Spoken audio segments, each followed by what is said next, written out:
मंगलाचरण करेंगे। ओम नमः सिद्धेभ्याः जय श्री ओम नमः सिद्धेभ्याः जय श्री ओम नमः सिद्धेभ्याः। नमः समय साराय स्वानुभूत्या चकाशते चित्स्वभावाय भावाय सर्वभावान्तरच्छिदे। मंगलम भगवान वीरो मंगलम गौतमो गणी मंगलम कुंद कुंदाद्यो जैन धर्मोस्तु मंगलम। सर्वमंगल मांगल्यम सर्वकल्याणकारकम प्रधानम सर्वधर्माणां जैनम जयतु शासनम। जैनम जयतु शासनम जैनम जयतु शासनम। आचार्य कुंद कुंद द्वारा रचित प्रसिद्ध ग्रंथ समय सार हम लोग पढ़ रहे हैं। इसकी हमने 8-9 गाथाएं पढ़ चुके हैं। और हमने अभी एक जो कुछ इन गाथाओं का निचोड़ स्वरूप पढ़ा, वो ये पढ़ा कि आत्मा एक संपूर्ण द्रव्य है जिसके अंदर रहने वाले बहुत सारे गुण हैं। और गुणों को धारण करने वाले को ही गुणी कहते हैं।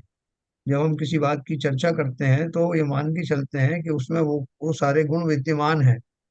उनको जब कोई कहता है तो अलग अलग समझा देते हैं, बाकी उसमें वो गुण कहीं दिखाई भी नहीं देते। ऊपर ऊपर से जो अंतर्निहित गुण है उसके अंदर में भरे हुए हैं। तो अपन उसकी चर्चा करेंगे और वो ये कह रहे हैं कि ऐसी कोई वस्तु है जिसके अंदर वो गुण भरे हुए हैं उनको, और खास तौर से जैसे आत्मद्रव्य है, ये देखा नहीं जा सकता, जो इंद्रिय गम्य नहीं है, उसको समझाने के लिए जो मार्ग अपनाया जाता है वो व्यवहार का मार्ग अपनाया जाता है। क्योंकि व्यवहार पूर्वक हमें जो कुछ प्रतीत होता है उसके माध्यम से हम उस द्रव्य तक पहुंचते हैं जिसको अमूर्ति कहा, जिसके अंदर वो सब गुण विद्यमान है। तो आत्मा को समझाने के लिए, आत्मा का जो परमार्थ है, परमार्थ से आत्मा को समझाने के लिए व्यवहार का सहारा लिया जाता है। लेकिन व्यवहार एक पर्टिकुलर पॉइंट पे आने के बाद में छोड़ दिया जाता है। जैसे ही हमारा आत्मा का परमार्थ कथन हमको भाषित हो जाता है तब वो व्यवहार को उसे वहीं पे छोड़ दिया जाता है। व्यवहार साथ में नहीं लिया जाता, व्यवहार को परमार्थ नहीं माना जाता।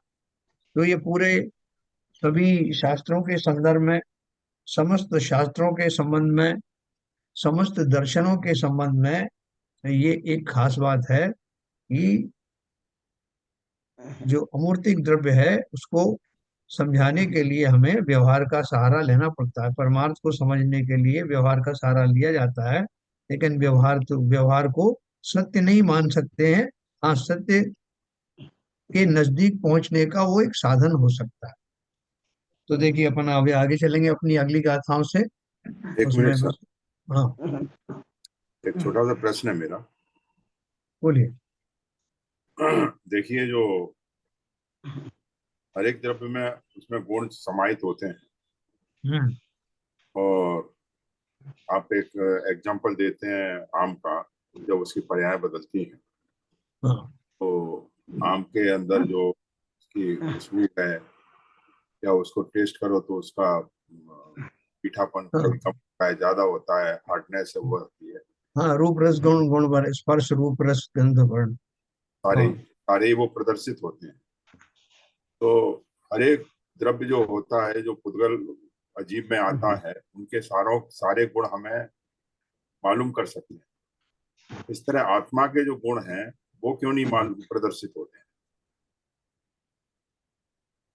आत्मा नहीं में जो अनंत समाहित है, हाँ। कि जितनी उसके ऊपर, आत्मा के ऊपर जितनी मलिनता आती है, उससे भावों में जो बदलाव आता है वो तो प्रदर्शित होता है। मगर आत्मा के अंदर जो अनंत गुण भरे हुए हैं शुद्ध अवस्था के, वो किसी रूप में कैसे प्रदर्शित होते हैं? उससे होते हैं, क्यों नहीं होते हैं? नहीं होते हैं तो क्यों नहीं होते हैं? ये प्रश्न मेरे दिमाग में आया है। अगर आप इसका, मेरा प्रश्न देखो सही मैंने है, अभी मुझे हाँ, नहीं आपका प्रश्न ठीक है। मैंने अभी अभी आपको बताया कि आत्मा एक अमूर्तिक द्रव्य है। और अमूर्तिक द्रव्य होने के नाते, वैसे तो अमूर्तिक और भी द्रव्य होते हैं, पुद्गल के अतिरिक्त बाकी सारे द्रव्य भी अमूर्तिक हैं। लेकिन हमारा जो प्रयोजनभूत पदार्थ है वो आत्मा है ना। अभी आप बोलोगे कि आकाश द्रव्य जो है उसके गुण आप बोलते हो कि वो अवगाहन देता है, वो कहाँ दिखाई पड़ता है? लेकिन उसका जो कार्यकलाप है हमें दिखाई पड़ता है कि वो, हम जिस स्पेस में रहते हैं उस स्पेस का ही नाम तो आकाश द्रव्य है। और स्पेस तो हमें दिखाई भले ही ना दे, अनुभव में तो आ ही रहा है कि ये सब स्पेस है। इसी तरह से हम धर्म द्रव्य अधर्म द्रव्य की बात करें, वो भी अमूर्तिक द्रव्य है। तो हम बोलते हैं कि जिस शक्ति की मौजूदगी में जीव और पुद्गल चलने में समर्थ होते हैं, इनमें सामर्थ्य होता है, जो चल पाते हैं, उस शक्ति को धर्म द्रव्य कहते हैं।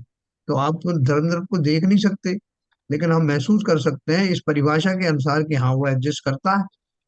इसी तरह अधर्म द्रव्य के बारे में बात करते हैं, आकाश हो गया, काल के रूप में बोलते हैं कि हाँ हर एक वस्तु परिणमन होती है, काल की अपेक्षा से उसमें परिवर्तन होता है, इसलिए काल भी होगा। तो अब बचा खाली एक आत्मा। तो आत्मा के लिए अगर हम ये कहें कि जितने भी जो शरीरों में रहने वाली चेतना है, वो चेतना हमेशा रहती है। जो चेतना चाहे वो तिरंचों में रहे जो हम प्रत्यक्ष देखते हैं, मनुष्यों में रहे वो भी हम प्रत्यक्ष देखते हैं।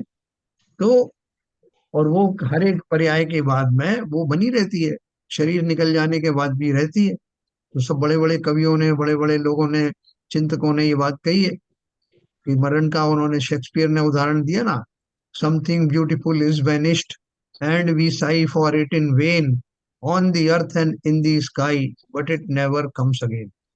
तो वो आत्मा को सबने किसी ना किसी रूप में स्वीकार किया है। अब उसको, क्योंकि हमारा वो प्रयोजनभूत वस्तु है, हम भले ही बाकी द्रव्यों के बारे में उतना जानने की प्रयत्न ना करें, लेकिन जो आत्मा जो कि हम स्वयं हैं, तो उसको जानने के लिए हमें कोई साधन लेना पड़ेगा जिसके कारण कि हम उसको जान पाए कि हमारे अंदर में क्या क्या खूबियां हैं। तो इसमें तो मुख्य रूप से तो केवल ज्ञान गम्य है। जो जो भी गुण है हमारे, अनंत गुण है, वो सब केवल ज्ञान गम्य है। तो पहले तो केवल ज्ञानी में, सर्वज्ञ में श्रद्धान करना बहुत आवश्यक है। तो उसमें सर्वज्ञ की जो है मौजूदगी का, उनकी जो है एग्जिस्टेंस का, वो सबसे पहला विश्वास है। तो जो हमें करना है, हर एक लोग अपने अपने धर्म में वो एहसास करते हैं। कोई ईश्वर का कल्पना करता है, कोई किसी की करता है, लेकिन कुछ ना कुछ विश्वास लेकर के आगे बढ़ते हैं। फिर उसको जो है और ढंग से समझाने के लिए उसके गुणों को, इसलिए इतना ज्यादा इसका विस्तार किया गया है। जो व्यवहार की अपन बात कर रहे हैं ना, व्यवहार क्या है? उस आत्मा को पहुंचने के, आत्मा के गुणों तक पहुंचने के लिए ही जो प्रयत्न किए जाते हैं, जो उदाहरणें दी जाती हैं, जो उसके लिए दर्शन उनका बनाया गया है, वो सब उस आत्मा के गुणों तक पहुंचने का ही प्रयास, इसी के लिए व्यवहार की उपयोगिता। गुणमाला जी जरा म्यूट कर लीजिए अपना। अरे मेरा नोट है ना। नहीं, म्यूट नहीं है आपका। एक मिनट। तो अभी देखो, जैसे मैं आपको एक चीज बताऊं कि किसी ने आपको बोल दिया कि जो आंवला है, आंवले में बहुत सारे गुण होते हैं, तो हमें तो दिख नहीं रहे। बोलता है कि आंवले में कैल्शियम होता है, आज आंवले के अंदर में जो है वो और विटामिन होते हैं, आयरन होता है, फला होता है, लेकिन हमको तो आंवला आंवला दिख रहा है, वही कि हाँ, हरे रंग का आंवला है। उसके वो अंतर्निहित गुण हमें कहाँ मिल पता लगते हैं? तो लेकिन हमारे पास वो पुद्गल को एनालाइज करने के बहुत सारे तरीके हैं। तो वैज्ञानिक साइंटिस्ट उसको उसमें से उसके रस को देखते हैं, उसको एनालाइज करते हैं कि नहीं साहब इसमें कैल्शियम इतना है, इसमें फला चीज इतनी है। वहां वो चीज पता लग जाती है। बाहर से तो वो भी देखने में नहीं आता। तो जो अपन ने कल पढ़ा था कि सभी द्रव्य अपने अनंत गुणों को अपने आप में समेटे हुए हैं, पी गए हैं। तो समेटे हुए का मतलब क्या है? कि वो उस रूप में नहीं दिखते कि लाओ निकालो इसमें से, आमले में से कैल्शियम निकाल के रखो यहाँ टेबल पर। ठीक है, वो तो नहीं रखा जा सकता। फिर आपको कैसे मालूम कि इसमें कैल्शियम है? ये हमने दूसरे परीक्षण किए तो उनसे हमको ये लक्षण प्रतीत हुए। तो आत्मा के बारे में भी ऐसे ही है। वो तो पुद्गल है, फिर भी बहुत सारे तरह से आप पता लगा सकते हो, आत्मा नहीं, में ये चैतन्य गुण जो है। जो आमले का एग्जांपल दिया, जी। उसमें जो भी कंस्टिट्यूएंट्स हैं, कंस्टिट्यूएंट्स हाँ। तो जो हाँ। जो स्कंद बना परमाणुओं का, वो बात हुई। बात उनके गुणों की हो रही है। आंवला हाँ। भी जब पकता है, आप चखोगे तो वो क्या कहते हैं, उसका स्वाद कैसा है, वो तो गुण प्रदर्शित होते हैं, हम्म। प्रदर्शित नहीं होते स्कंदों में। का जो परमाणुओं का स्कंद से जो, या केमिकल कंपोजिशन से जो आंवला बना है, वो तो उसका डिफरेंट प्रोसेस। तो एक आंवले का कंस्टिट्यूएंट होना और उसमें गुण समाहित होना, ये दोनों चीजें कम्प्लीमेंट्री सप्लीमेंट्री है, मगर दोनों अलग अलग है। तो आंवले के गुण तो हमें मिलते हैं, मगर आपने जो बात कही कि हमें आत्मा के गुण तो जब भी प्रदर्शित होते हैं जब हम केवल ज्ञान हो जाएगा। उससे पहले क्या कहते हैं, अवध ज्ञान से भी कुछ गुण मिल जाते हैं, मत्सुत ज्ञान से भी कुछ गुणों का ज्ञान हो जाता है। तो ये बात नहीं मेरी समझ आ रही है। नहीं, मैं आपको एक बात और समझा रहा था आंवले के माध्यम से, कि आंवला जैसा इजी चीज है, जो एक उद्गल द्रव्य है, जो हमें दिखाई देता है, और हम बहुत सारे एक्सपेरिमेंट के द्वारा उसके गुणों तक पहुंच भी पाते हैं। उसके बावजूद भी हम डायरेक्टली उसके गुणों को देख नहीं पाते, कि हाँ आंवले में से कैल्शियम निकाल के बताओ, हम नहीं निकाल सकते। हम उसके लक्षण पता लगा सकते हैं, एनालाइज कर सकते हैं, इसका जो है इसमें जो खटास वगैरह है हम उसका अनुभव कर सकते हैं। हम बोले इसकी खटास को निकाल के यहाँ रखो टेबल पर, तो नहीं रख सकते। उस तो ये तो इतना स्थूल वस्तु है, जिसके फिर भी हम काफी कुछ उसके बारे में पता कर सकते हैं, फिर भी बहुत सब कुछ पता नहीं कर सकते। तो फिर आत्मा तो एकदम ही इंद्रियों ग्राह्य है ही नहीं, इसलिए उनमें से कोई एक्सपेरिमेंट उसके ऊपर काम करता नहीं। अब यस। उसको कैसे पहचाने? तो आत्मा को पहचानने का एक तो मैंने सबसे बड़ा तो आपको बता ही दिया, केवल ज्ञान गम्य है, तो केवल ज्ञानी से अवधि ज्ञानी से पता लग जाता है। दूसरा, हम स्वयं भी अपने लॉजिक्स के द्वारा इस चीज का पता लगा लेते हैं, कि देखो ये व्यक्ति अभी जो है जीवित था, अब ये मर गया, इसमें क्या चेंज हो गया कि जो मर गया कहलाता है, इसमें से क्या निकल गया? तो अवश्य ही कोई शक्ति होगी जो इसके अंदर इसको जीवंत रखे हुए थी। उस शक्ति का नाम ही चेतनत्व है। तो जब हम चैतन्य की बात करते हैं और चैतन्य पने की बात करते हैं, तो वो उससे मिल जाती सिमली के, बिल्कुल सही कहा। इसमें से वो चैतन्यता निकल गई है, तो चैतन्यता किस में रहती है? तो मानो उसी के द्रव्य का नाम आत्मा है। फिर बोले कि जो ज्ञान गुण है वो ज्ञान मुर्दे में नहीं है, तो अभी तक तो ये सब ज्ञान गुण था, इसमें वो कहाँ चला गया? तो मालूम पड़ा इसका वो चैतन्यता वाला तत्व चला गया, वही ज्ञानी था। तो ऐसे इनडायरेक्टली करके आत्मा को जाना जाता है, और यही इनडायरेक्ट सब्जेक्ट ही तो व्यवहार है। जो अपन ओके। व्यवहार की बात कर रहे हैं वो सब वही है, ठीक है वेरी ना? गुड। Very good. बहुत अच्छी तरह आपने एनालाइज।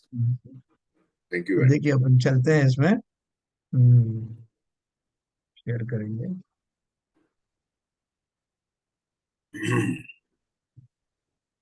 देखो कल अपन ने वो पढ़ा था ना, कि ब्राह्मण अगर किसी को आशीर्वाद दे और उसको स्वस्ति वचन कहे और वो म्लेच्छ है, तो उसको समझ में नहीं आएगा कि स्वस्ति का अर्थ क्या है।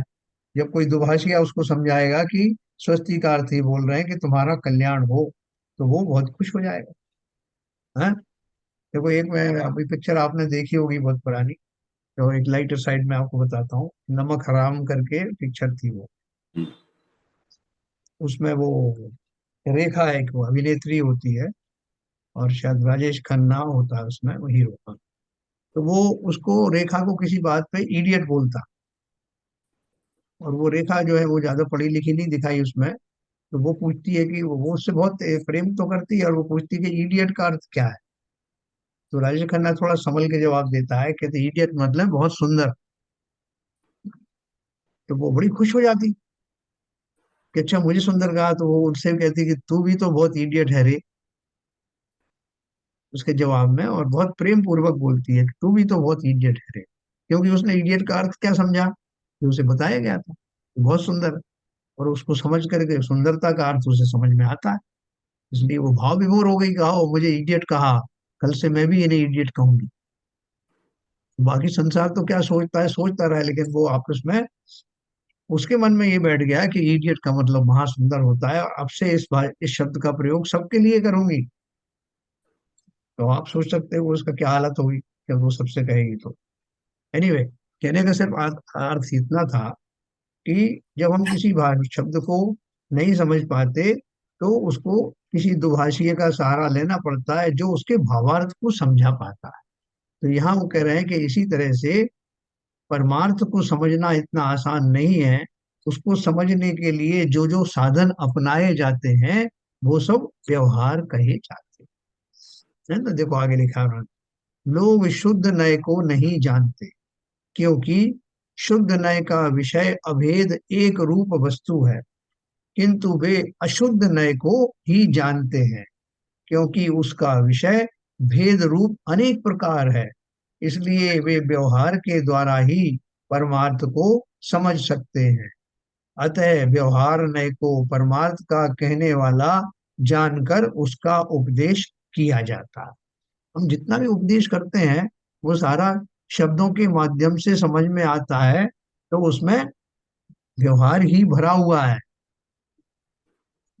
शब्द जो है वो परमार्थ नहीं होते, हाँ परमार्थ को समझने में सहायक हो सकते, है ना। इसका अर्थ यह नहीं समझना चाहिए कि यहाँ व्यवहार का आलम्बन कराते हैं, प्रत्युत व्यवहार का आलम्बन छुड़ाकर परमार्थ में पहुंचाते हैं, यह समझना चाहिए, है ना। जब तक हम उस चीज को नहीं समझ पाते तब तक उसकी व्याख्या करके बताते रहते। बच्चे ने पूछा कि वो जानवर किसे कहते, तो अब बहुत सारे लोग खड़े थे, सब एक्सप्लेन कर रहे हैं अपने अपने हिसाब से।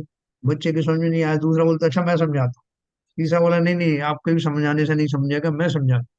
तो वो भी जो भी समझाएंगे वो क्या करेंगे, कुछ उदाहरण देंगे, वो जानवर होने की जो उनको कैसे बताएंगे कि जैसे ये फला चीज है, इसके अंदर में ऐसी चीज होती है, जैसे मनुष्यों के छोटे छोटे दांत होते हैं, उनके बड़े दांत होते हैं, तो मनुष्यों का शरीर ऐसा खड़ा होता है, वो शरीर में आड़ापन होता है, उनके अंग आदि ऐसे होते हैं, उनको ज्ञान की ऐसी कमी होती। तो आप सब उसको अपनी पूरी शक्ति के द्वारा उस बच्चे को समझाने का प्रयास करने में बहुत सारे उदाहरण दोगे।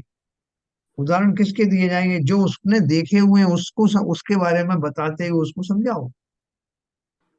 तो उसी तरह से ये व्यवहार हमको उन वस्तुओं के बारे में जो हमारी जानी पहचानी है, देखी हुई है, जिनको सुन करके हम समझ सकते हैं, अंदाज लगा सकते हैं, उनके बारे में चर्चा की जाती है।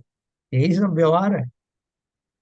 जबकि वो समझाने के लिए कहा है, एग्जैक्टली तो हम उसकी वैसा दिखा ही नहीं सकते जैसा कि वो वस्तु का स्वरूप। सर तो ये दोबारा रिपीट करके बताएं, ये लास्ट का सेंटेंस बड़ा अजीब सा लग रहा है, इसका हाँ हम अर्थ नहीं समझना बता चाहिए। जी हाँ, देखो मैं बताता हूँ।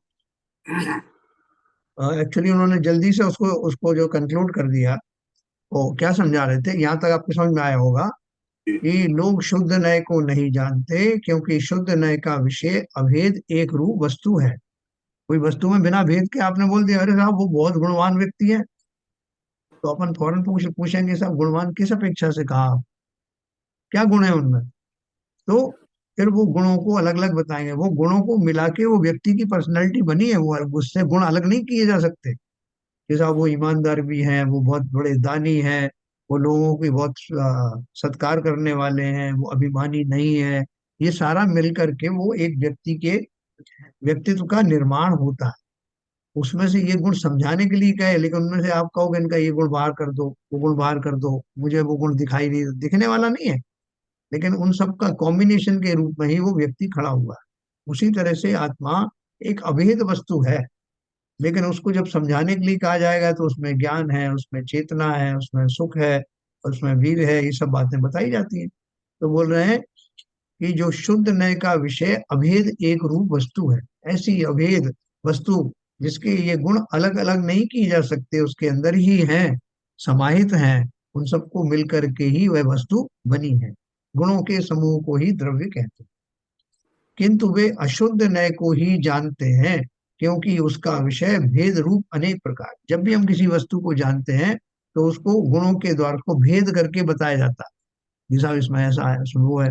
जब भी कोई अभेद वस्तु को भेद करके बताया जाता है तो इस क्रिया को व्यवहार कहा जाता है। आप ये समझिए, अभेद वस्तु को समझाने के लिए जब भिन्न भिन्न भेद करके कहा जाता है, भेद है नहीं, समझाने के लिए भेद किए जाते हैं, तो इस पूरी प्रक्रिया को व्यवहार कहा जाता सर इसको अशुद्ध ने क्यों बोला? है। हाँ अभी बता रहा हूँ, वे अशुद्ध सर नय को इसमें ही। सर एक तो इसमें जो शब्द भेद और भेद यूज किया है, हाँ ये एक्चुअली ये तो गुण है किसी भी चीज के, इसलिए हमें भेद मतलब कोई डिवीजन थोड़ा ना हो रहा है किसी चीज में।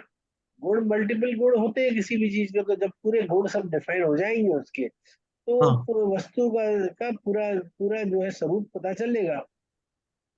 तो हम उसको भेद कर रहे थे, पहले आपने भेद का मतलब यह था कि जैसे भेद तीन प्रकार के, जैसे मिथ्यात्व का आपने बोला तीन तरह के भेद है इसके, हाँ मिथ्यात्व, सम्यक मिथ्यात्व, सन्मुख सन्मुख। अब इसमें भेद तो एक्चुअली आप जिससे बता रहे हो वो गुण के रूप में है एक्चुअली। हाँ एक्चुअली ये वेद का अलग अलग मतलब, गुण है, उसमें हाँ डिवीजन कुछ नहीं हो रहा है एक्चुअली उसका वस्तु का। सर वेद का मतलब यहाँ डिवीजन नहीं है, वेद का हाँ मतलब है वही मैं बोल प्रकार। रहा हूँ, पर भेद को एक्चुअली एक ही शब्द को इससे पहले हमने डिवीजन के रूप में इस्तेमाल किया है, और यहाँ उसको हम गुण के रूप में इस्तेमाल कर रहे हैं। नहीं नहीं गुण नहीं, वेद तो का एक अलग मतलब ही है चीज होगी ना सर, गुण तो गुण गुण के मतलब गुण है एक्चुअली। भेद भेद और गुण में तो बहुत फर्क हो गया। से, वेद का मतलब यहाँ गुण के प्रकार, हाँ। वेराइटीज। वही तो मैं बोल रहा हूँ सर, भेद और गुण शब्द में बहुत ज्यादा फर्क है, इसलिए इसको ऐसे इंटरचेंजेबल कैसे यूज किया है। नहीं नहीं, देखो, जो जो बता रहे हैं सीवी जैन साहब, क्या बोल रहे हैं कि अभेद वस्तु में, अभेद का मतलब क्या है कि उसके ये जो सारे गुण हैं उसमें समाहित हैं, उनको अलग नहीं किया या जा किसी सकता द्रव्य में भी वस्तु ऐसे से। समाहित होते हैं, द्रव्य में भी पुद्गल द्रव्य में भी ऐसे समाहित होते हैं। मान लीजिए कोई चीज में पुद्गल वस्तु है, हाँ जैसे आप लकड़ी का कई बार उदाहरण देते हैं, तो उसमें भी एक से ज्यादा गुण होते हैं, और वो गुण उसी में समाहित है लकड़ी में। हाँ, तो सभी द्रव्यों की बात कर रहे हैं ना, जो अभेद हाँ द्रव्य है, उन सब अभेद द्रव्यों के बारे में बात है, न केवल आत्मा के बारे में। लेकिन हाँ जैसे आप उद्गल द्रव्य की बात कर रहे हो, उद्गल द्रव्य के जो हैं, जो परमाणुओं से मिलके स्कंद बनते हैं, और वो परमाणुओं के जो गुण हैं, परमाणु के जो पौद्गलिक द्रव्य है उसके जो गुण है उसमें भी यही लागू होता है कि वो अभेद है। हाँ, नहीं मैं एक्चुअली मैं कंफ्यूज क्यों हो रहा हूँ उसमें, कल 2-3 दिन से कि हाँ अभेद जो शब्द है, भेद अभेद, इसको गुण के रूप में यूज किया है, जबकि गुण अलग शब्द जो है अलग है, और भेद वाला शब्द जो है अलग है, जो कि आपने पहले यूज किया भेद अभेद, वो अलग हाँ। संदर्भ में यूज किया है, जब आपने प्रकार बताए जैसे कि मिथ्या के प्रकार या इसके प्रकार, मतलब उस तरह से आपने लिया है उसको। नहीं, देखो, मैं क्या आपको फिर से बताता हूँ कि जो अभेद वस्तु है जिसमें भेद नहीं, एक मैं आपको बताऊं, चूरण है, एक चूरण, उस चूरण के अंदर में बहुत सारी चीजों का मिक्सचर है, ठीक है, वो अभेद नहीं है। उसके अंदर में बहुत सारी वस्तुओं का मिश्रण है, और वो मिश्रण कैसा है कि उसको अलग अलग किया जा सकता है। तो मैं उसको, जब मैं अगर कहता हूँ, तो मैं एक एक चीज बोलूंगा कि ये जो आपको जो त्रिफला पाउडर दिख रहा है ना, इसमें हरड़ है, बहेड़ा है, आंवला है, तो वो मैं उसको सही बोल रहा हूँ, उसको भेद करके बता, इसलिए बता रहा हूँ को भेद वाले ही है वो वस्तु, उन वस्तुओं से मिल करके बनी है, और उनको अलग भी किया जा सकता है। लेकिन अगर मैं किसी वो तो अभेद उसमें सर वस्तु तीन, के, उसमें तो तीन पुद्गल द्रव्यों को मिला दिया है, हाँ तो मिला दिया तीनों ना, पुद्गल द्रव्यों को हम अलग अलग कर सकते हैं। हाँ, अलग अलग कर सकते हैं, और अलग अलग मैं उनके गुणों के बारे में वर्णन कर रहा हूँ। इस त्रिफला में जो आंवला है उसमें ये गुण है, आंवले उसको हरण में ये गुण है, तो ये भेद पूर्वक ही वो बनाया गया था, और इसलिए उनके भेद में आपको बता रहा हूँ। एक तो मेरा ये तरीका हुआ बताने का। दूसरा तरीका हुआ कि मैं आंवले में जो गुण मौजूद हैं, उन गुणों को कह तो सकता हूँ, लेकिन उनको अलग अलग नहीं कर सकता। जो उसके अंतर गुण हैं, उन अंतर गुणों को मैं अलग, जैसे चूर्ण के तीनों गुणों को मैं, तीनों वस्तुओं को, कंस्ट्रेंट्स को अलग अलग कर सकता हूँ। तो मैं कहूंगा ये वस्तु भेद वाली ही थी, अभेद नहीं है चूर्ण के संग। लेकिन उसका एक ही कॉन्स्टिट्यूएंट को मैं लेकर के कहूं कि आंवले के अंदर में ये गुण है, क्या उनमें से किसी गुण को मैं अलग कर सकता हूँ? वो अवैध हो नहीं कर गया। सकता, वो अवैध है। ये तो उसको गुण मैं तो कह सब तो अभेद, सकता हूँ। गुण तो सब अभेद ही है, चाहे आत्मा हो या पुद्गल हो, हाँ, गुण तो तो यही तो अभेद बात ही कर है। रहे हैं। जैसे किसी, ये, जो आपने पुद्गल के 5 गुण बताए थे, रस गंध वर्ण, ये जो है, तो वो हाँ तो एक साथ ही रहते हैं एक्चुअली।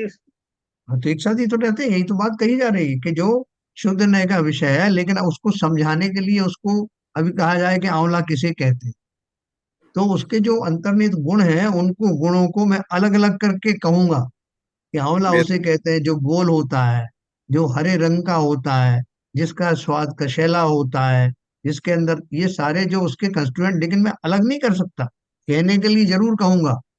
वस्तु अभेद है, लेकिन उसको समझाने के लिए उसके गुणों को बताऊंगा कि आंवला तो ऐसा होता है, और दूसरा कोई जो फल है उसके अंदर जो मिला है उसका मैं अलग वर्णन करूंगा, उसके अलग अलग गुण बताऊंगा।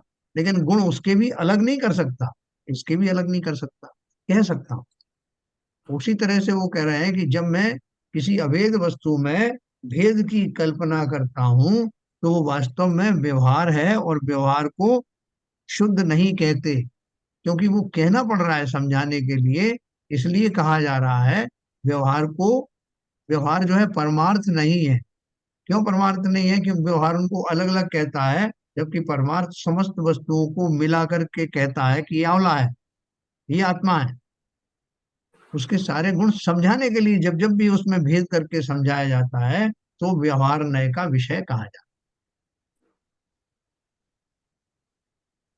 है। थोड़ा कठिन पड़ा, नहीं ठीक। आगे मतलब और वही क्लियर इसको होगा। गुण को और भेद अभेद को इंटरचेंजेबली यूज किया, बस इतना ही है। नहीं, इंटरचेंजेबली यूज नहीं किया। गुणों को, भेद, हाँ। गुणों के समूह को अलग अलग करके बताया, वही तो भेद है। तो वो तो सब बताएंगे ही ना, ऐसे ही कोई भी चीज है उसको ऐसे ही बताया जाता है गुण। जैसे कोई एक चीज में मल्टीपल गुण है तो हम एक एक गुण को ही तो डिफाइन करेंगे। जैसे लकड़ी का, जैसे मैंने बताया, आपने भी कितनी बार बताया कई चीजों का। हाँ, तो अगर लकड़ी का बताओगे, या सोना है तो सोना पीला होता है, सोने में चमक होती है, हाँ। सोना के तार खींचे जा सकते हैं। तो वो तो इसके गुण है, अलग अलग बताई जाएंगे उसको, अगर हाँ, तो जितने वही गुण भेद है है। उसको। भेद, भेद किसको कहते हैं? उसके एक एक चीज को अगर अपन अलग अलग करके बताते हैं तो यही तो भेद है। भेद का अर्थ आप क्या समझ रहे हैं? जो डिफरेंट गुण भेद का है, जो इसका डिफरेंट मतलब प्रकार क्वालिटीज किसे है। मैं समझ रहा था एक्चुअली। जैसे इतनी तरह की होती है, जैसे कि लकड़ी तीन प्रकार की होती है, सागौन की लकड़ी, नीम की लकड़ी, आम की लकड़ी, ऐसे ऐसे बोले तो नहीं नहीं, यहाँ प्रकार, मैं ऐसे समझ वेराइटीज की रहा था। बात नहीं हो रही, यहाँ वेराइटीज बात नहीं हो रही है। यहाँ भेद का अर्थ नहीं, है कि पहले उसके अंदर पहले में, जब वर्ड हमने यूज किया भेद को ना, वो प्रकार के रूप में यूज किया है। पहले जो पहले ग्रंथों में भेद यूज किया है। देखो, अलग अलग जगह पे उसी वस्तु का, उसी शब्द का प्रयोग अलग अलग संदर्भों में उसका अर्थ बदल जाता है, शब्द वही रहता है। नहीं, जैसा यहाँ मैं, केवल अपन अंग्रेजी में इसको केवल डिस्क्राइब माने, हम डिस्क्राइब कर रहे हैं, वही भेद है। हाँ, उसको अलग अलग करके डिस्क्रिप्शन जो दिया जा रहा है उसको भेद कहा जा रहा है। ठीक है ना? तो वो इस शब्द को यहाँ इस तरह से समझाया जा रहा है, उस शब्द को उस अर्थ में लेना। खाली वो एक ही शब्द को कितनी जगह यूज किया जाता है और उसका वहां पर उसका उस तरह से प्रयोग किया जाता है। तो यहाँ पहली बात तो यह है कि परमार्थ को समझाने के लिए जिस नय का सहारा लिया जाता है उसे व्यवहार नय कहते हैं। और व्यवहार नय अवेद वस्तु को समझाने के लिए उसमें भेद बता करके, भेद मतलब उसके अलग अलग जो गुणों को बता करके उसको समझाता है।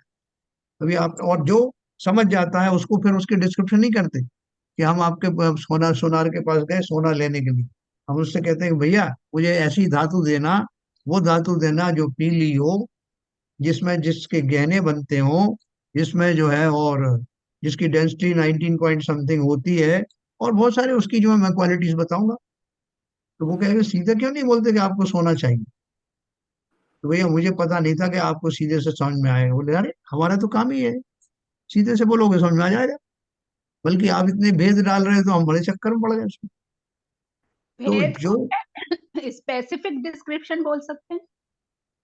हाँ, जब मैं उसको स्पेसिफाई करता हूँ, किसके लिए कर रहा हूँ स्पेसिफाई, कि कोई व्यक्ति बिल्कुल ही अनजाना है जिसने उस वस्तु को देखा नहीं है, परिचय में नहीं है, उसके लिए मैं ये डिस्क्रिप्शन देता हूँ। लेकिन जिसने वस्तु को समझ लिया है उसको मैं ऐसा डिस्क्रिप्शन दूंगा क्या? डिस्क्रिप्शन तो स्पेसिफिक ही होगा सर। नहीं नहीं, सोना, सोने को सोना कहने के लिए मैं उसको इस तरह समझाऊंगा क्या, भेद कर करके? नहीं, इसी अगर तरह से, सोने के बारे में अगर नहीं जानता है तो डिस्क्राइब करके बताना पड़ेगा। सोना पीला होता है, इसकी ये डेंसिटी होती है, इसमें ये मैंने होता आपसे क्या कहा, वो कौन की दुकान पे गया था? वो है। किसी इसके मछुआरे की दुकान पे थोड़ी गया। यस। उस स्वर्णकार की दुकान पे गया और उसको समझा रहा है कि मुझे ऐसा ऐसा वो मेटल चाहिए। तब तो उसको ये बताने का कोई सेंस नहीं है। कहने का मैं क्या कहना चाहता हूँ कि जिसे परमार्थ का ज्ञान है, जो आत्मा के स्वरूप को जानता है, उसको आपको ये अलग अलग करने की जरूरत नहीं। लेकिन जो यस। आत्मा के स्वरूप को नहीं जानता उसको बताना पड़ेगा कि आत्मा किस चिड़िया का नाम, उसको तो भेद मैं एक करके चीज बताना है पड़ेगा। इसमें, मैं मतलब यहाँ पर जो मैं समझने की कोशिश कर रहा हूँ कि हम्म, अभी तक जो हमने शास्त्र पढ़े, तो हमको जो डिस्क्राइब कर करके समझाया गया और वो हमको बताया गया, वो यहाँ पर इस चीज को मतलब उसको काट रहे हैं कि मतलब जो आपने समझा अभी तक, अब उन चीजों को भूलो, आप केवल तत्व की बात को समझ लो केवल। बाकी चीजों में आप ज्यादा उसमें घुसो मत कि हमको, जैसे अभी हमने दो भेद किए। आत्मा आत्मा होती है, जब आपकी समझ में आ गई तो बस आत्मा में लगो आप। आपको फिर उसको दूसरी तरीके से समझने की जरूरत नहीं है यहाँ नहीं पर, देखो, मतलब बहुत। हाँ। अभी अपन ने दो एग्जाम्पल पढ़े। एक तो ये हम्म, पढ़ा कि वो जो म्लेच्छ है उसको उसकी भाषा में समझाया जाता है, तब वो समझता है कि उसका अर्थ क्या है। और हाँ जब उसकी बराबर, बिल्कुल भाषा में बराबर। जब समझाया जाता, वो हमारी भाषा क्या है, व्यवहार की भाषा हमारी व्यवहार की भाषा। बात है। करेक्ट। ठीक है, तो उतना ही आप समझिए कि व्यवहार द्वारा निश्चय का प्रतिपादन किया जाता है। तो उसमें आगे, हाँ, वो अपन बोलते हैं ना कि घी का डब्बा और नमक का डब्बा, वो कल समझाया था तो समझ में आ जाता है। देखो उसी बात को उन्होंने प्रश्न पूछा है, अभी नीचे उसका उत्तर आ रहा है। प्रश्न पूछा है कि ये जो आप व्यवहार की बात कर रहे हो, इसकी जरूरत क्या है, और इसको छोड़ने की बात भी आप करते हो, तो क्यों, बताया ही क्यों। तो देखो ये बोल रहे हैं, अब प्रश्न यह होता है कि व्यवहार नए परमार्थ का प्रतिपादक कैसे है, इसके उद्धर स्वरूप गाथा सूत्र कहते हैं। आप सबने जो प्रश्न किया, वो उसी के बल पर ये अगली गाथा का निर्माण हुआ। ठीक है, तो अगली गाथा आपको सुनाते हैं। ये हिंदी में और उसमें है, हिंदी में है दोनों। इसके पहले गाथा ये 9 और 10 गाथा। जो ही सुदेण ही गच्छति अपाणमिनं तु केवलं शुद्धम तम सुध केवलिमिषिणो भणन्ति लोयपदीव यरा। जो सुदणाणं सभ्वं जानति सुध केवलिं तमाहुजिना नाणम अप्पा सभ्वं जम्हा सुध केवली तमः। ये 9 और 10 गाथाएं हैं। इसका जो है ये संस्कृत में। यो हि श्रुतेनाभिगच्छति आत्मानमिमं तु केवलं शुद्धं तम श्रुत केवलिन्मृष्यो पढ़न्ति लोक प्रदीपकारा। यह श्रुत ज्ञानम सर्व जानाति श्रुत केवलिनम तमाहुर्जिनाः ज्ञानमात्मा सर्व यस्माच्छ्रुत केवली तस्मात्। ये युगल गाथाएं हैं, एक दूसरे से कनेक्टेड है। तो देखो इसका अर्थ क्या कहा उन्होंने।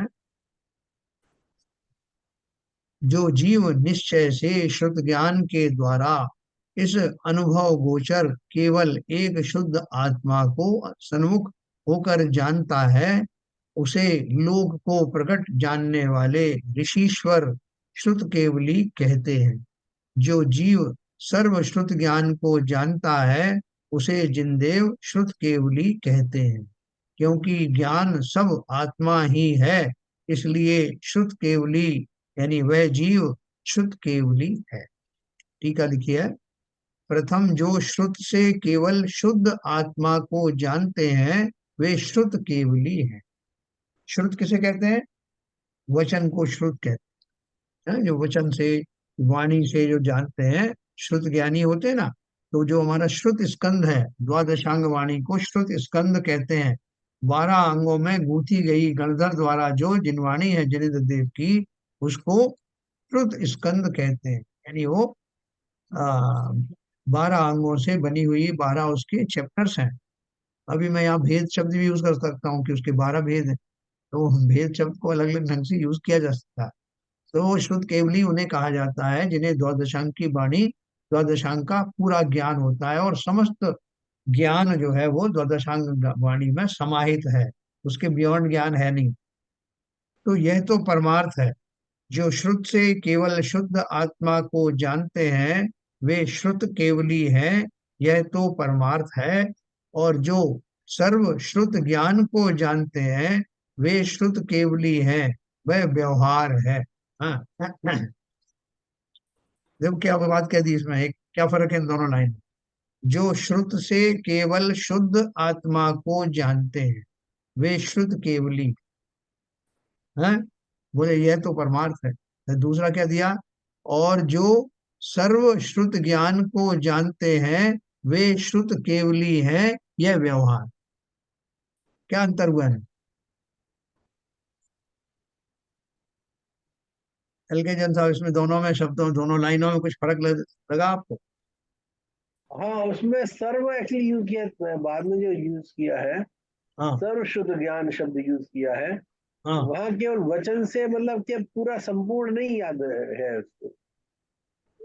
शुद्ध से केवल वचन से केवल शुद्ध आत्मा को जानते हैं, मतलब पूर्णता भी हासिल नहीं हुई है वहां पर। सर्व शुद्ध ज्ञान में पूर्णता हासिल हुई है। सर्व शुद्ध ज्ञान ज्यादा कंप्लीट है कि ये जो पहला वाला शुद्ध आत्मा को जानना, वो ज्यादा कंप्लीट है। वो शुद्ध आत्मा वाला ज्यादा कंप्लीट है सर। शुद्धात्मा को ज्यादा हुआ है। तो इसमें तो इससे सर्व केवल लिखा है और शुद्धात्मा उसमें सर्व जानते हैं। लिखा ही नहीं। देखिए साहब, हाँ पहला जो सेंटेंस है हाँ वो निश्चय स्वरूप है। हाँ। दूसरा वाला सेंटेंस है वो व्यवहार स्वरूप है। वहां वो क्यों शुद्ध क्यों? शुद्ध आत्मा की बात कर रहा है, शुद्ध शुद्ध आत्मा को जान रहा है। हाँ, और यहाँ पर क्या कहते हैं, शुद्ध ज्ञान ज्ञान को जान रहा है पूरा, शुद्ध ज्ञान से। तो अच्छा है ना, आत्मा के अलावा और भी तो और भी चीजों को जान रहा है, तो वो ज्यादा नहीं, कंप्लीट हुआ ना। अभी अभी अभी बात तो आत्मा की हो रही है सर, शुद्ध आत्मा की बात हो रही है। उसको खाली उसको बैकग्राउंड में रख के, उसको मेन मान के वो एक्चुअली हाँ, व्यवहार की बात तभी तो हो रही है। वहाँ निश्चय किसके शुद्धात्मा लिए को यूज। जानने की बात है या शुद्ध ज्ञान को जानने की बात है, ये डिफरेंस है। तो आज शुद्ध आत्मा को जानना एक बड़ी चीज है, और शुद्ध ज्ञान को जानना, तो शुद्ध ज्ञान तो जो केवलियों का से जो वचन है उनको जानने की बात है केवल। हाँ, और कोई बताए, चैलेंज जी बताओ। ये बहुत बढ़िया सेंटेंस है। वो व्यवहार हो गया, और जो शुद्ध आत्मा है वो असली चीज है। बाकी बाकी उसको जो बाकी वो व्यवहार में आ जाता है, यदि उसको जो बताया जाता है उसमें, मतलब जो अभी ललित जी ने बोला। नहीं, अब वचन के थ्रू जाना जा रहा जो है, इसलिए वो व्यवहार। हाँ, बचन तो बेसिकली वो व्यवहार ही है, बचन के थ्रू जाना जा रहा है, तो वो ऐसा व्यवहार ही कह हो गया सकते ना। हैं क्या, पहला वाला सेंटेंस अभेद है, दूसरा वाला भेद है। क्यों, कैसे भेद? भेद में क्योंकि उसमें श्रुत ज्ञान आ गया ना, मतलब उसमें सहारा लेना गया पूरे ज्ञान का। वहां पे उन्होंने कह दिया पूरी शुद्धात्मा को ही जानना, तो बात खत्म हो गई एक में। यहाँ पे समझाया गया उसे व्यवहार की दृष्टि से। देखो, अगर मैं आपको ये कहूं कि मैंने सारी जो है 12 जो द्वादशांग वाणी जो लिखी हुई है, मैं सबको पढ़ लिया है मैंने, मैं सबको जानता हूँ, तो वो मेरा पूरी द्वादशांग वाणी को पढ़ना और जानना, लेकिन मानना नहीं। उससे मुझे अनुभूति कुछ भी हुई नहीं। मैंने पूरा सब पढ़ा है, द्वादशांग 12 12 के 12 पार्ट उसके पढ़ लिए हैं, जान लिए उसमें क्या लिखा है, इसको मैं जानता हूँ। ये तो हुआ मेरा सभी श्रुत ज्ञान को जानना। और उसको जानने के बाद, पढ़ने के बाद भी मुझे आत्मानुभव नहीं हुआ, आत्मा को नहीं समझ पाया। पढ़ तो लिया आत्मा के बारे में, लेकिन उसका मर्म नहीं समझ पाया। तो जिसने मर्म समझ लिया है, वो वास्तव में क्या कहलाएगा? उसने उस श्रुत के द्वारा अपना प्रयोजन भूत पदार्थ अर्थात आत्मा जिसे वो जानना चाहता था, उसे जान लिया। वो वास्तव में श्रुत केवली हुआ, निश्चय से हुआ। लेकिन इसी को जिसने अभेद पूरा कहेंगे। यही है, अभेद हो गया, यही अभेद हो हाँ, गया ना। ठीक है ना। वैसे मैंने जब पूरा समझा द्वादशांग नहीं, पढ़ी। समझाना पड़ा व्यवहार से, तो वो भेद हो गया। नहीं, वो तो एक अपनी जगह पे है ही। दूसरी बात यह है कि जैसे तत्वार सूत्र है, एक ग्रंथ अपन पकड़ लो जिसमें 10 अध्याय दिए, उस 10 अध्याय को हम लोगों ने पढ़ लिए, पूरा पढ़ लिया। लेकिन उसमें वो पढ़ने के पीछे आशय क्या था, कि उन तरह तरह से उन चैप्टर्स को पढ़ करके आत्म द्रव्य की पहचान करके आत्मा के स्वरूप को समझना, ये मेरा उद्देश्य था।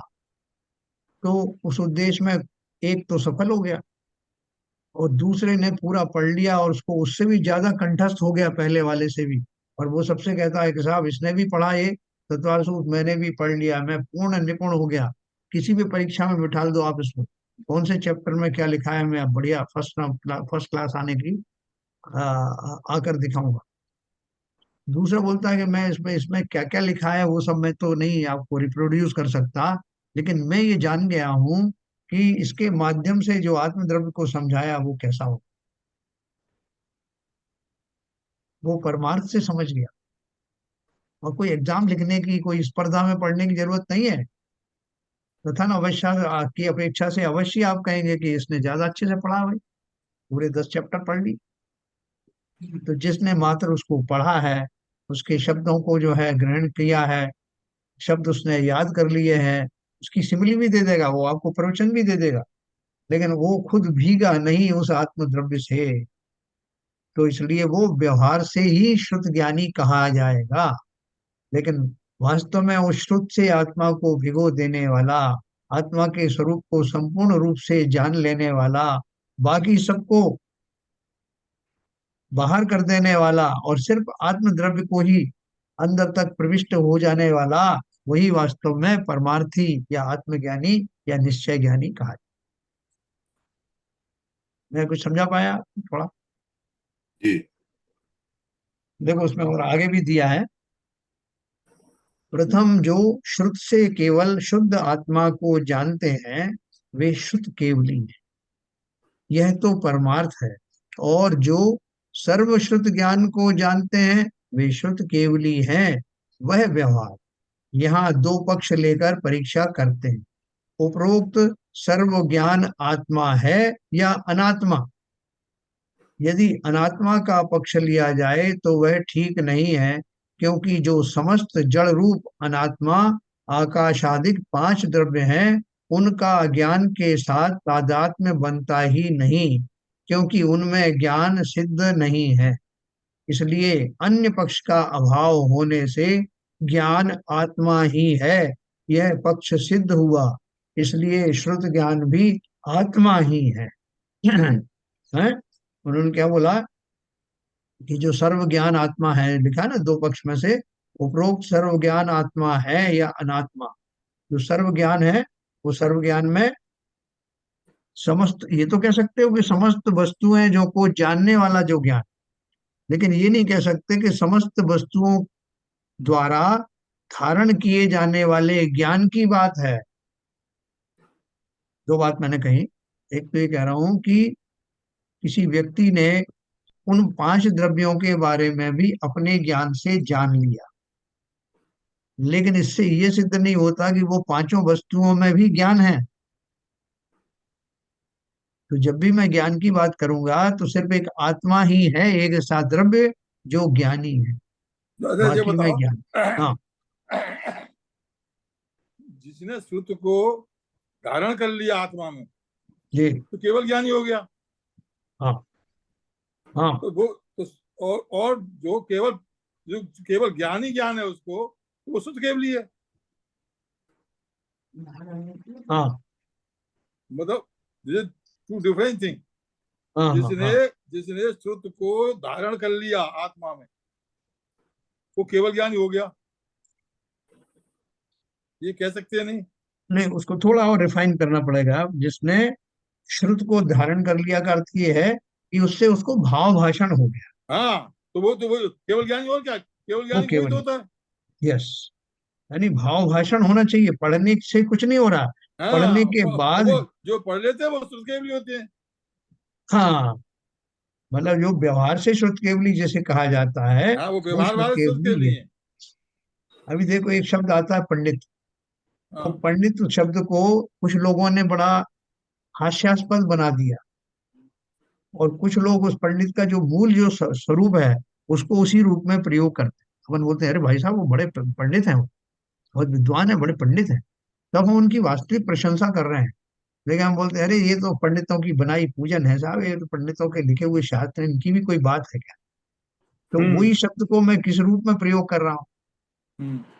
तो उसी तरह से मैं श्रुत केवली को अगर इस ढंग से कहूंगा भाई साहब ये श्रुत केवली है, क्योंकि इनके पास में, क्योंकि जीव अजीव आदि सभी का ज्ञान इनके पास है, छह द्रव्य को ये पढ़ चुके हैं। तो वो पढ़ चुकने से, समझ चुकने से कुछ नहीं हो रहा, क्योंकि हम्म। प्रयोजन भूत पदार्थ उन छह द्रव्यों में से आत्मा ही है। आप हम्म। तो ये बताओ कि इन्होंने आत्मा को कितना समझा, समझा, कितना धारण किया। कितना धारण किया, उनके ज्ञान में आत्मा का स्वरूप आया क्या? बिल्कुल सही है, उस बिल्कुल। श्रुत के द्वारा। वो श्रुत केवली असली श्रुत केवली। तो इसलिए उन्होंने बोला, इसलिए श्रुत ज्ञान भी आत्मा ही है। क्यों? क्योंकि आत्मा ही ज्ञान का धारी होता है, और कोई वस्तु होती नहीं। और वस्तुओं को मैं जानता हूं, वो मेरे श्रुत ज्ञान का विषय है। उन वस्तुओं को भी जानने वाला आत्मा ही है। उन वस्तुओं में स्वयं में कोई ज्ञान नहीं। जब ज्ञान की बात कही जाएगी तो मेरी ही चर्चा हो।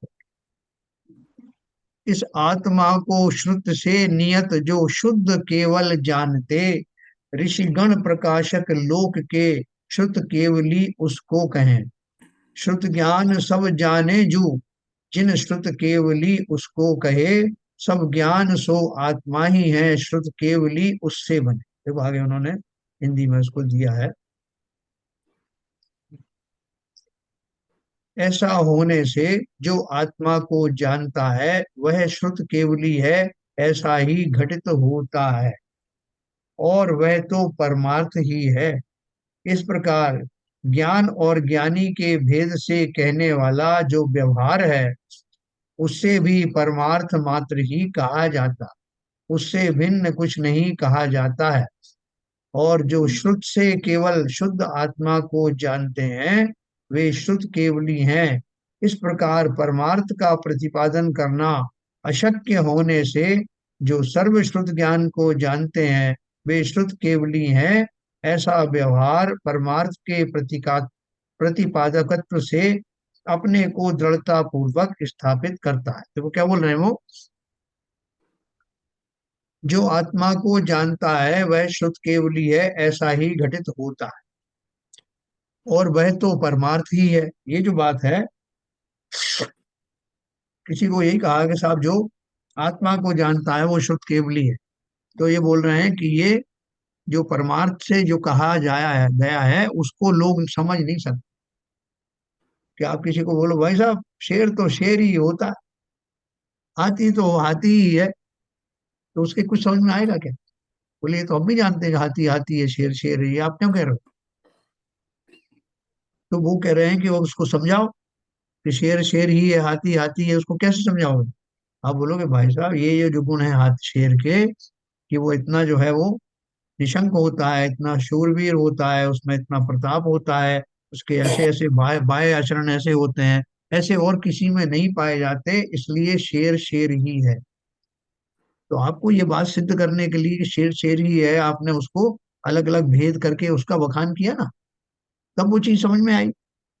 अगर सीधे कहते तो वो समझ में नहीं आती। तो वो यही कह रहे हैं, अगर इतना कहते हैं जो आत्मा को जानता है वो शुद्ध केवली है तो वह परमार्थ ही है।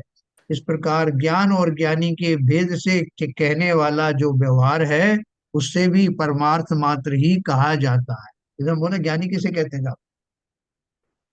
हाँ, ज्ञानी किसे कहते हैं? जिसके पास ज्ञान है। तो इतना कह करके आपने उसको समाप्त कर दिया। लेकिन अब आप बोल रहे हैं कि वो समझाने के लिए जो भी शब्द यूज किए जाएंगे वो उसकी वास्तविकता को ही बताएगा। जैसे मैंने शेर के बारे में आपको बताया कि पहला तो कह दिया कि शेर शेर ही होता, समझ में नहीं आया तो मैंने उसका विश्लेषण किया, लेकिन वो विश्लेषण भी मुझको शेर तक ही पहुंचाएगा। ऐसा नहीं जब मैं विश्लेषण करूंगा तो हाथी बन जाएगा। क्या आपने पूछा साहब शेर शेर ही है, ऐसा आप क्यों कह रहे हो? क्योंकि उसके अंदर जो गुण है वो हाथी में नहीं होते। बोले ऐसे कौन से गुण है? तो मैं उनको खुल के बताऊंगा। तो ये जो मैं जितना खुलासा करता जाऊंगा उस शेर को समझाने के लिए करूंगा, और ये सारा विवरण सारा एनालिसिस व्यवहार कहलाए। तब इसमें जो ये जो शब्द है, ये जो आत्मा को जानता है वह शुद्ध केवल है, ऐसा ही घटित होता है, हाँ और वह तो परमार्थ ही है। हाँ। तो वह तो परमार्थ ही है, इससे क्या मतलब ये जो अभी मैंने परमार्थी का आपको मतलब ये समझा है। अभी अभी मैंने आपको समझाया कि जैसे शेर है, शेर का कोई वर्णन मैं करूंगा, किस किस वजह से कर रहा हूं? क्योंकि मैंने ये कहा था कि शेर तो शेर ही होता। उसको समझाने के लिए जब मुझसे आपने कहा कि आप समझा के बताइए कि शेर शेर ही है क्या, तो जो जो मैं आप उसके बारे में वर्णन करूंगा वो शेर तक ही पहुंचाएगा। वो मेरा जो वर्णन है उसको ऐसा नहीं होगा कि आप हाथी तक पहुंच जाए, कि आपको कोई भ्रम हो जाए कि ये हाथी की बात तो नहीं कर रहे थे। इसलिए बोल रहे हैं कि जो भी एनालिसिस व्यवहार से किया जाएगा वो उसी को प्रतिपादित करेगा जो निश्चय है। जब मैं शुद्ध केवली शब्द कह रहा हूं तो शुद्ध केवली किसको कह रहा हूं? जो आत्मा को जानता है वो शुद्ध केवली है। अब आप मुझसे एनालिसिस करवाओ कि क्या आत्मा को कैसे जानता है साहब, आत्मा की क्या चीज जानता है, तो मैं आपको बताऊंगा। फिर शुद्ध शुद्ध किसे कहते हैं? शुद्ध केवली, मैं उसका एनालिसिस करूंगा कि जिसको द्वादश अंग का ज्ञान है वो शुद्ध केवली है। द्वादश अंग में 12 अंग होते हैं, 12 अंग के इतने इतने भेद होते हैं, उन सब भेदों के द्वारा आत्मा को समझाया गया है, और वो सारी समझाइश जो है उसको होती है, और उसी को मैं शुद्ध केवली कहता हूँ। तो मैंने चलिए, इसका एनालिसिस एक मिनट एनालिसिस करके आपको क्या समझाया, जो मैंने पहले अंडरलाइन करके बताया था, शेर शेर ही होता है। अब उसको जितना मैं एनालिसिस करूंगा वो उसी बात को प्रतिपादित करेगा कि शेर शेर ही होता है और हाथी नहीं होता। लेकिन जो मेरा जो एनालिसिस है वो व्यवहार कहलाएगा। और जब मैं एक वस्तु को अवैध रूप से बस वही वस्तु कहूंगा तो आपके समझ में नहीं आएगा, लेकिन वो निश्चय का कथन है। सर ये परमार्थ शब्द का जो यूज किया है हाँ, के बारे में पूछ रहे हैं, वो उसका क्या संदर्भ है? परमार्थ माने निश्चय से, अच्छा, निश्चय से। ठीक है।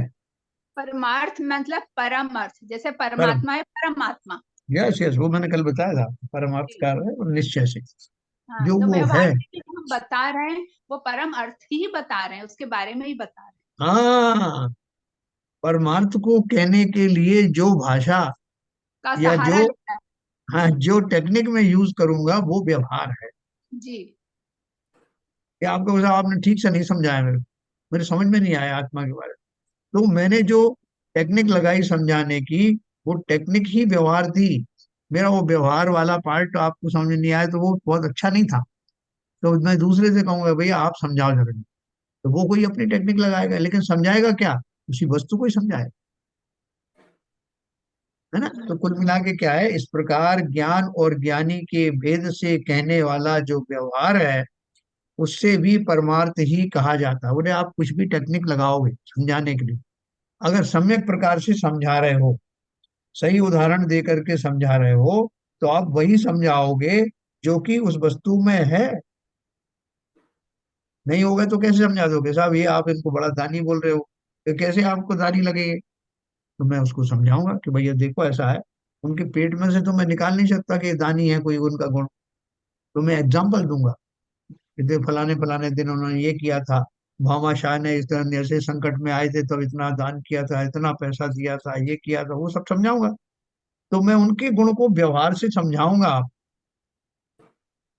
तो संसार के जो भी वस्तुएं हैं, पदार्थ हैं, उनको, वो जो अवैध वस्तुएं हैं या जो दिखाई नहीं देती, उनको समझाने के लिए जो जो टेक्निक्स लगाई जाती हैं वो सब व्यवहार हैं। और व्यवहार के द्वारा जो समझाया जाता है, जो विशेष स्वरूप समझाया जाता है, उसको परमार्थ या निश्चय कहा जाता है। इस गाथा में चूंकि वो इस प्रश्न का जवाब दे रहे हैं कि आप व्यवहार से वो परमार्थ को कैसे समझा सकते हो, तो उसका जवाब दे रहे हैं,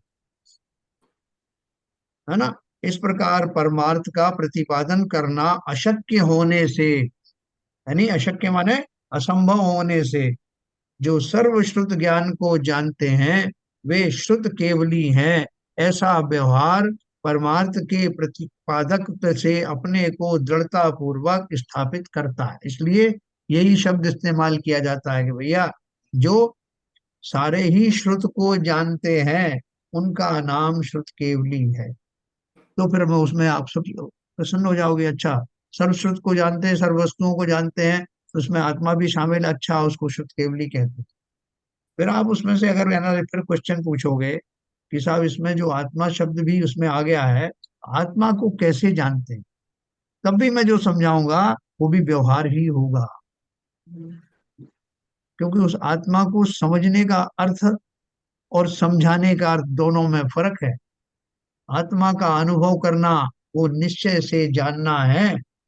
तभी तो कहा जिनेंद्र देव जितना जानते हैं, आत्मा को जितना जैसा देखते और जानते हैं, उसका एक अनंतवां भाग ही उनकी वाणी में आता है। अर्थात वो शब्द को, परमार्थ को समझाया नहीं जा सकता, उसको अनुभव किया जा सकता है। और अनुभव करने से पहले उसके स्वरूप को समझने की जो चेष्टाएं की जाती हैं वो सब व्यवहार है। लेकिन व्यवहार भी सम्यक होना चाहिए। कि अगर मैं शेर का स्वरूप बता रहा हूँ तो बताते बताते हाथी का स्वरूप नहीं बताने लग जाऊं कि साहब शेर उसे कहते हैं जिसकी लंबी सूंड होती है, जिसकी एक ऐसी पूंछ होती है, उसके खंबे ऐसे। अरे बोले आप शेर के बारे में बता रहे हैं या हाथी के बारे में। तो व्यवहार को भी, सच्चा व्यवहार, व्यवहार के भी बहुत सारे नए होते हैं ना, उनके प्रकार होते हैं, अपन कभी बताऊंगा मैं आपको। तो यहाँ तो मुख्य बात ही चल रही है कि जो वस्तु निश्चय से कही जाती है, निश्चय से जिसके बारे में जानना होता है, उसको जानने के लिए, कहने के लिए व्यवहार का सहारा लिया जाता है। जब वो वस्तु हमारे समझ में आ जाती है तो फिर किसी व्यवहार की आवश्यकता नहीं रहती। पहले हमने जान लिया कि सोना कैसा होता है, अब उसके बाद सोना खरीदने गए, उससे कहेंगे थोड़ी कि भैया सोना दिखाओ, ये तुम पहली बार देख रहा हूँ।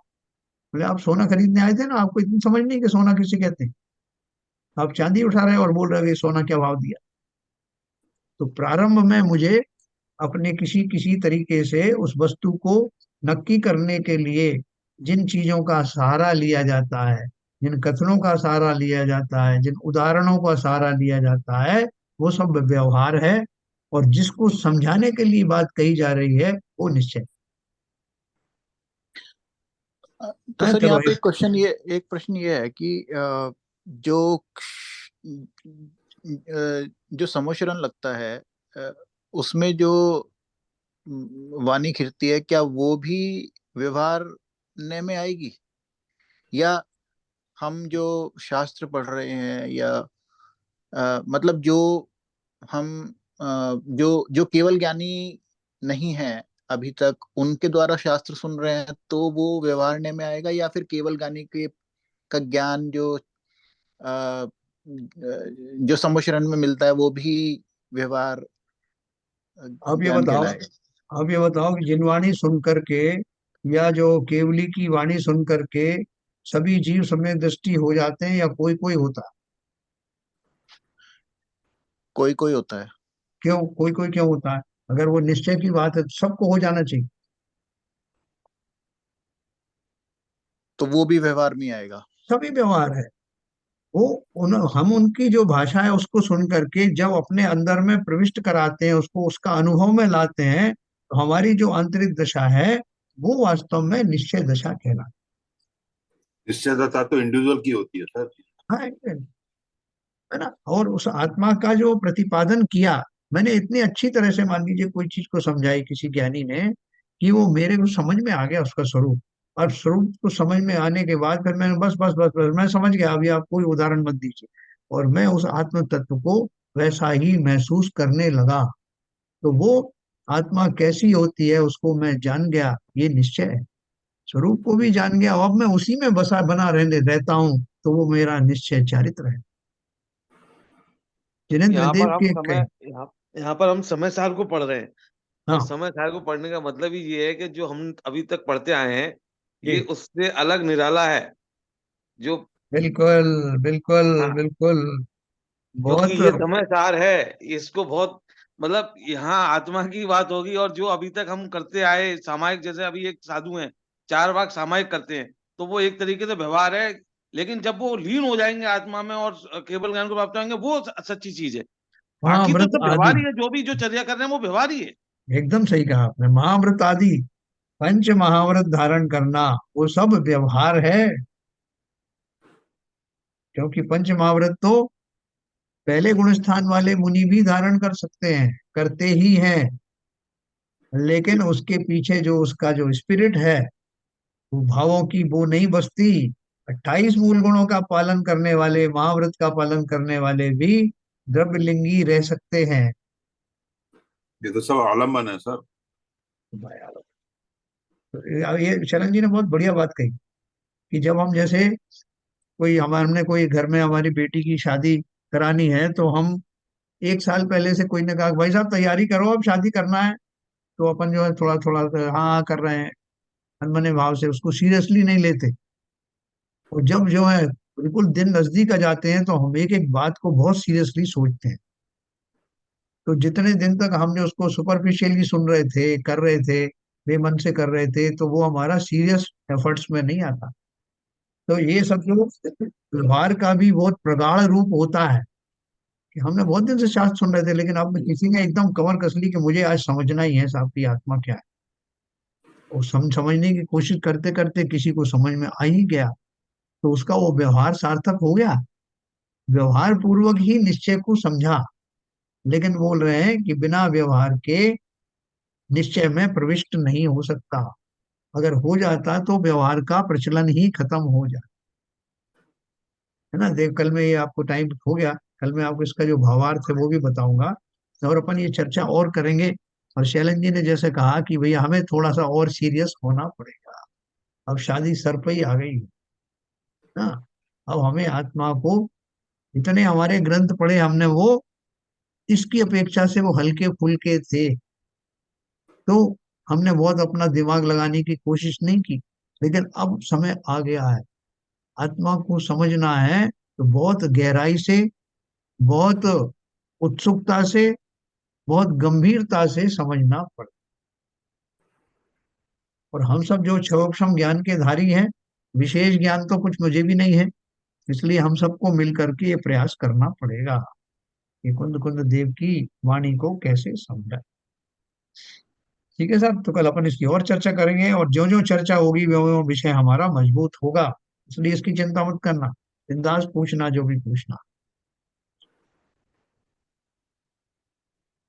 ठीक है सर, कुछ गंभीरता आ गई लोगों के सबके चेहरे पे।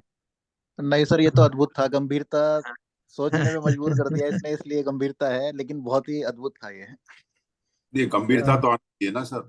हाँ, बहुत बढ़िया, ये बहुत गंभीरता बढ़िया। नहीं आएगी तो फिर तो वो हल्के फुल्के वाली बात होगी, आप जो कह रहे हो। Yes yes yes yes. जब निकले तो तो ये तो गंभीर निकले तो इसका मतलब अंदर कुछ ना कुछ तो हलचल हो रही है ना, बिल्कुल हो रही, बिल्कुल हो रही, तभी तो गंभीरता आई है। कुछ कुछ होता है। हाँ। हाँ, वो कुछ कुछ हो रहा है।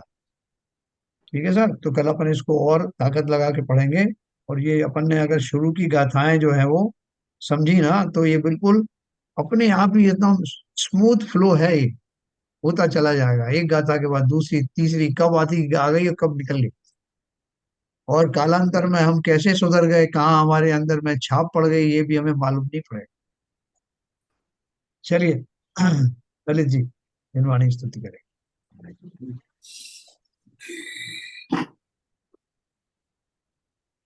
चतम नाश वे को ज्ञान के प्रकाश वे को अपर भास वे को भानु शिव खानी है। छो द्रव्य जान वे को बंध विधि भान वे को सपर की छान वे को परम प्रमाणी है। अनुभव बताए वे को जीव के जताए वे को कहु न सताए वे को भव्य और हानि है। जहाँ तहाँ तार वे को पार के उतार वे को सुख विस्तार वे को यही जिन वाणी है। हे जिन वाणी भारती तो जो दिन रैन, जो तेरी शरणा गए सो पावे सुख चैन। या वाणी के ज्ञान से सूझे नौका लो, तो वाणी मस्तक धरो सदा देते दो, सदा देते दो। जिन वाणी माता की जय। नमो कार्य।